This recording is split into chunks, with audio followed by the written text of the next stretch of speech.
Hello. তো আজ আমি চলে যাচ্ছি বিয়েবাড়ি বরযাত্রীতে, আমার এক মামার বিয়েতে।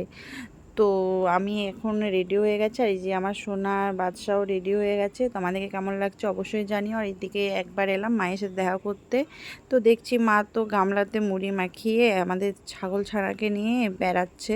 তো যাই হোক, আমাদের বেরোতে অনেকটাই দেরি হয়ে গেছিলো, সেই জন্য আমরা তাড়াতাড়ির মধ্যে বেরিয়ে গেছিলাম, আর নামিনি। তো এখানে মা একটু বাবুকে আদর করে নিল, যেহেতু সারাদিনের ব্যাপার দেখতে তো পাবেই না। তো তারপর ফাইনালি আমরা চলে এসেছিলাম। আসার পর বরকে বর আমার মামাকে তো আটকে রেখে দিয়েছিল ফিতে কাটবার জন্য, আর আমরা প্যান্ডেলের ভিতরে চলে এসেছিলাম খাবার খেতে। তো তারপর তো আস্তে আস্তে আমাদের জন্য এক এক খাবার আসতেই থাকে, ফলের নাস্তা এমন কিছু নেই যে ওরা বাদ দেবে। ওরা খুব খুব অতিরিক্ত ভালো আমাদের জন্য আয়োজন করে রেখেছিল। সত্যি এমন হয়ে গেছিলো যে না আর দিও না, এরকম ব্যাপার ছিল। তারপর তো এত কিছু ফলের নাস্তার পর আবার চলে এসেছিলো চানার তরকারি, একটা নান রুটি। তো এটা একটু ট্রাই করে নিলাম, তো এটাও দুর্দান্ত টেস্ট ছিল। তো আপাতত ভিডিওটা এত দেরি, চলো টাটা। ভিডিওটা ভালো লাগলে অবশ্যই লাইক শেয়ার করে দিও, ফলো করে দিও।